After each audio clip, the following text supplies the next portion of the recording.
আসসালামু আলাইকুম। আমি ডক্টর রিতা তাহের। আমি গাইনি প্রসূতি এবং বন্ধ্যাত্ব মায়েদের বিভিন্ন চিকিৎসা এবং আল্ট্রাসোনোগ্রাফি নিয়ে কাজ করছি কোনাবাড়ি ল্যাবেড হাসপাতাল এবং আরিভা ডায়াগনস্টিক সেন্টারে। তো ধরুন একজন পেশেন্ট তার মাসিক বন্ধ হয়ে আছে 1.5 থেকে 2 মাস। সে বাসায় প্রেগনেন্সি টেস্ট করেছেন, পজিটিভ আসছে। আমাদের কাছে আসছেন আল্ট্রাসোনোগ্রাফি করতে। আল্ট্রাসোনোগ্রাফি করে আমি তার বাচ্চা পাচ্ছি না, জরায়ুতে বাচ্চা পাচ্ছি না।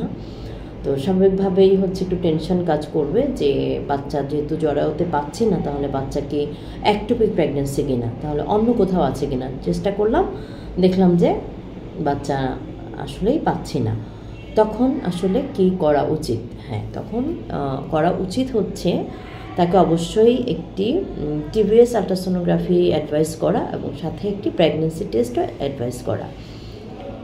টিভিএস টেস্টটা এই জন্য করতে দেয়া যে যদি বাচ্চা যেহেতু প্রেগনেন্সি টেস্ট পজিটিভ আসছে এবং বাচ্চা সত্যি সত্যি এসে থাকেন, তাহলে বাচ্চা যেহেতু জরায়ুতে নাই, তাহলে কি বাচ্চা জরায়ুর বাহিরে অন্য কোথাও আছে কিনা, টিউবে আছে কিনা বা ডিম্বাশয় আছে কিনা, সেটা খুঁজে বের করার জন্য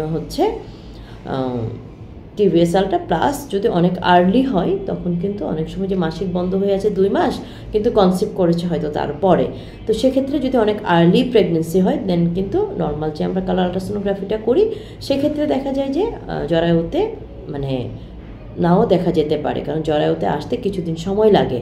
সেক্ষেত্রেও কিন্তু আমরা টিভিএস করলে কনফার্ম হয়ে যাব যে বাচ্চা আসছে, সেটা জরায়ুতে আসছে। বা টিভিএস করেও যদি আমরা বাচ্চা জরায়ুতেও না পাই কিংবা অন্য জায়গায়ও না পাই এবং আমরা প্রেগনেন্সি টেস্ট করব, তখন দেখলাম যে সেটা নেগেটিভ আসছে, তাহলে কেন এরকমটা হতে পারে?